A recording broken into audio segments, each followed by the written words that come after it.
Breaking news, President Trump talking about the New York terror attack, calling the American justice system a joke. Here he is. We need quick justice and we need strong justice, much quicker and much stronger than we have right now. Because what we have right now is a joke and it's a laughingstock.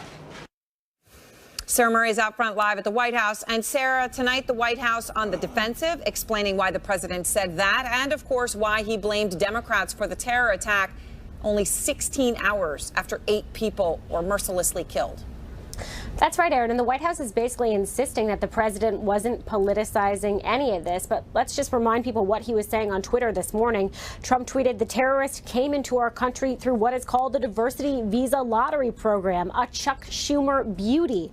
I want merit-based." So you see him there calling out Chuck Schumer in specific. In another tweet, he called out Democrats more broadly. Now, this is a very different tone from what we heard from the president in the wake of those shootings in Las Vegas. At that point, the president didn't want to wade into politics. He certainly didn't want to wade into policy changes. When he was asked about the possibility of moving forward with gun control, here's how he answered that question.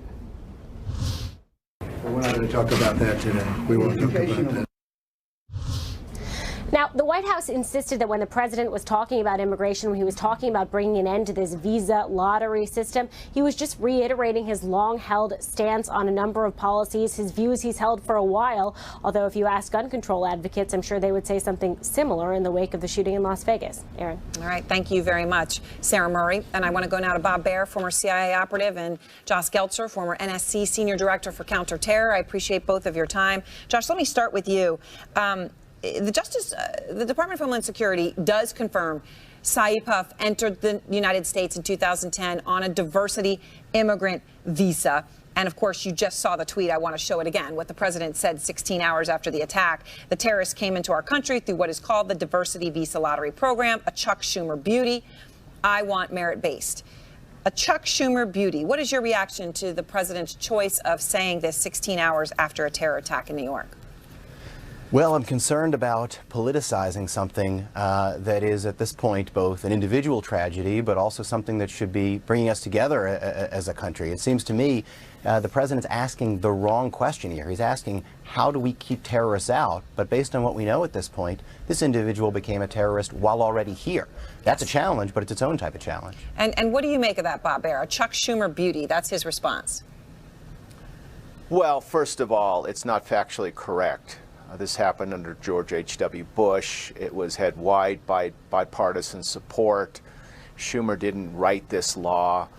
He tried to get it revoked in 2013. And by the way, politicizing this is just playing into the game of the Islamic State. I mean, you look at everything they publish, and it's to divide the United States. These terror attacks are meant to, discourage us in all sorts and divide the country, and that's what it's about. So he's playing right into their hands. What countries should do after an attack like this is unify and come up with a bipartisan, objective foreign policy and not to attack the other party. Again, Trump is making things worse. And as you point out, wrong on the facts, not just on the divisive intent of the message. The president today called the U.S. justice system, when it comes to terrorism, a joke. We played a short clip of that, but I want to play more so people can truly hear the full context of what he said. Here he is.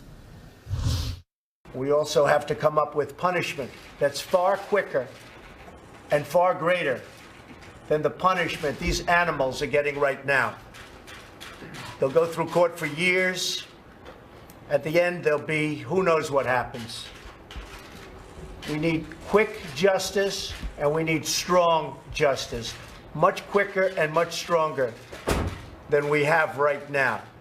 Because what we have right now is a joke, and it's a laughingstock. Bob? Well, Aaron, this is, it's hard to even address comments like that. Our justice system works great. We can put people away for their lives who've committed terror attacks. It's an open, transparent justice system, and what we don't want is a justice system like exists in Saudi Arabia and the rest of the Middle East, because this is what provokes more terrorism. You know, it's amazing. I mean, you know, the FBI and the Department of Justice work just fine. They're not letting terrorists out of jail.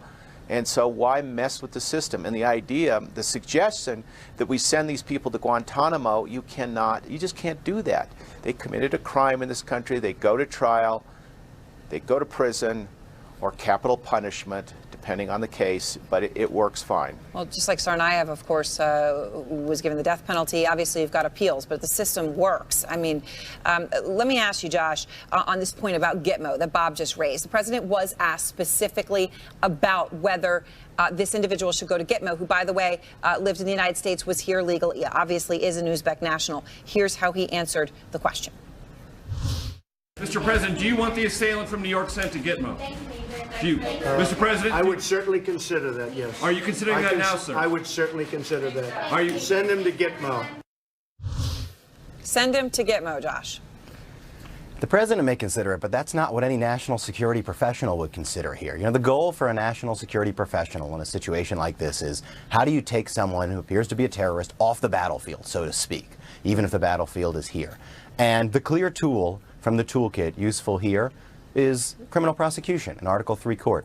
It's been proven, it gets extremely long sentences, and while this individual, like anyone, is innocent till proven guilty, this case, based on footage we've all seen, is a prosecutor's dream. The idea of sending someone to Gitmo, even if you put aside the human rights concerns about it, is a nightmare for those who would have to deal with the habeas petition from there, calling into question, perhaps, the applicability of the 2001 authorization for use of military force to ISIS, because he'd be the first ISIS-associated individual there, and dealing with what it means for an LPR to go from the United States with rights that others at Gitmo may not be deemed by the courts to have, and bring those You mean rights legally there. protected resident, I assume? That's right. Yeah. That's right, Aaron.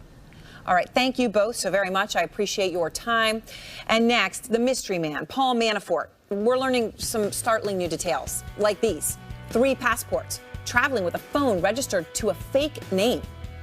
This is not normal. And the man who pleaded guilty to lying to the FBI about Russia, much more involved with the Trump campaign than the White House is admitting. We have new details tonight about George Papadopoulos.